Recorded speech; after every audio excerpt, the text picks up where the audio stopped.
BSc Food and Nutrition లో university first rank, second rank, third rank. Sun international, Visakhapatnam, Hyderabad. నమస్తే, welcome to Telugu one news. నేను రూపా Nadella. Chandrababu master plan ప్రకారమే అమరావతి, ఆంధ్రప్రదేశ్ రాజధాని అమరావతి గత 5 ఏళ్లుగా ఎన్నో ఒడిదుడుకులు ఎదుర్కొంది. అమరావతిని నాశనం చేయడమే లక్ష్యంగా జగన్ పాలన సాగింది. 3 రాజధానులంటూ 3 ముక్కలాట ఆడారు. CRDA చట్టాన్ని మార్చడానికి ప్రయత్నించారు. మాస్టర్ ప్లాన్ను పక్కన పెట్టేసి ఇష్టారీతిగా భూముల పందేరానికి కూడా తెగబడ్డారు. అయితే అన్ని విషయాల్లోనూ జగన్ ఫెయిల్ అయ్యారు. ఆయన చేయగలిగింది ఏంటంటే గత 5 ఏళ్లుగా అమరావతి పురోగతి స్తంభింప చేయడమే, పనులను అర్ధాంతరంగా ఆపివేయడం, అమరావతి కేంద్రంగా పరిశ్రమల స్థాపనకు ముందుకు వచ్చిన వారిని వెనక్కు పంపేయడమే.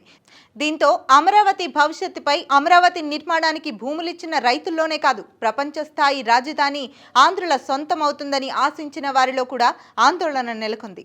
ఈ 5 ఏళ్లలో అమరావతి విధ్వంసాన్ని కళ్లారా చూసిన జనం మళ్లీ అమరావతి పూర్వ వైభవం ఎప్పటికి సంతరించుకునేను అన్న ఆందోళనను కూడా వ్యక్తం చేశారు. అయితే ఇప్పుడు జగన్ ప్రభుత్వం పతనమైంది. తెలుగుదేశం అధికారంలోకి వచ్చింది. చంద్రబాబు ముఖ్యమంత్రి అయ్యారు. దీంతో అమరావతి పురోగతి పరుగులు పెడుతుందనడంలో సందేహం లేదు. ఏపీ మున్సిపల్ శాఖ మంత్రిగా నారాయణ బాధ్యతలు చేపట్టారు. ఈ సందర్భంగా నారాయణ మీడియాతో మాట్లాడుతూ చంద్రబాబు మాస్టర్ ప్లాన్ ప్రకారమే అమరావతి నిర్మాణం ఉంటుందని విస్పష్టంగా చెప్పేశారు.